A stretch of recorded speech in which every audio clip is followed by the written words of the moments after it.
Every military spouse deserves a raise. Right? Military spouses are overeducated and they are underemployed.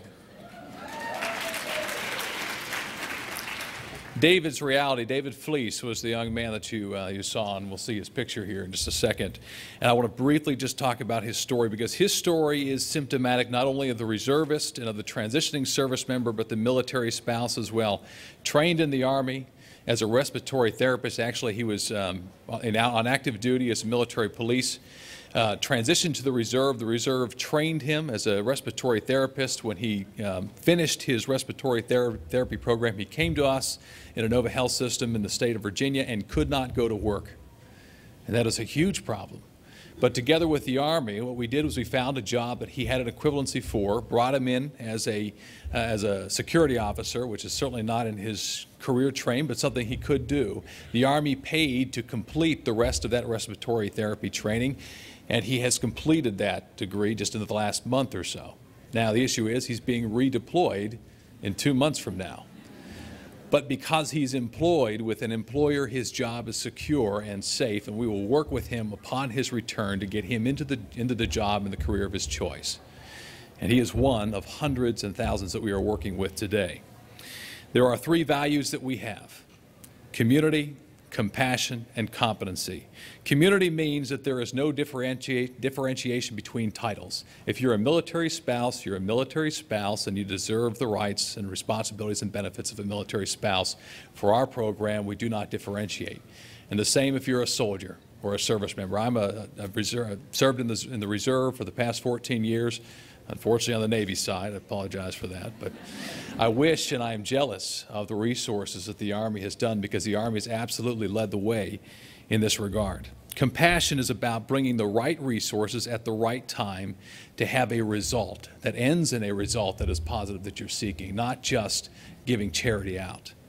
And competency is about training people for jobs that exist, not putting people into an 18-month program that's going to eat through all their benefits that results in nothing. We've seen far too much of that. And I wanted just to talk about another story that we have, and have Patty Datos, who is our clinical director. She's a mastered prepared instructor and nurse, and speak a little bit about the quality of the education process that we have.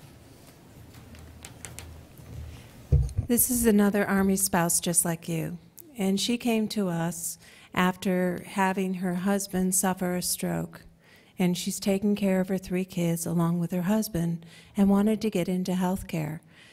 At one of the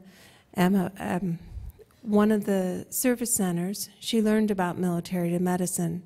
She's currently in the last step of her program, but she's trying to find a different thing. And I don't know how many of you have heard about health care. And most people think it's a nurse, a doctor, a dentist, not aware there are millions, not millions, but hundreds of different opportunities. And she came in thinking she was going to do transcription. After learning and discovering more, where she's actually heading for is a front office medical assistant. We've been able to assess her. We know she has the right skills. We make sure you have the capability of how to handle an online training program. Don't want to just throw you in there for it. Then we start off with the foundations of a medical terminology that's the basics for anything. Even if you don't finish on, you at least know the medical terms to understand that foreign language when the doctor's sitting in there telling you what's going on. And after that, we then start to get into career pathways. Our goals are to add more. But the idea is we want to be able to offer this at your convenience. It's online, asynchronous, which means you don't have to be on at the same time. Relatively at your pace, we try to keep you on a schedule, because if I told you you had a year, you would probably take the full year. And the idea is that afterwards, we will actually put you through the National Career Readiness Certificate, which gives you the credential to say, I possess the skills now to come in and work, in addition to the other certifications that are looking for in the healthcare organization. So I'll pass it back to Daniel. There are two significant challenges we have in front of us and goals we have for 2011, this upcoming year. The first is that we've been working for the past 3 years to develop a technical training program at the high school level with Loudoun County Public Schools. Our goal is to take this to the military families, to the Department of Defense school system, to dependents who have no access to career technical training. And so hopefully we'll be able to launch that within this next year. The other is that there is, and this was mentioned earlier too, there is enough bad news out there already about the military family. And as a Navy chaplain, I have seen this in an upfront and a personal way with the families that I've worked with for a number of years. And so we have developed a program. I'm going to give you a sneak preview of a new campaign, and we'd like some help to get word out about this campaign. And the goal really is the tribute to the military spouse and the military wife.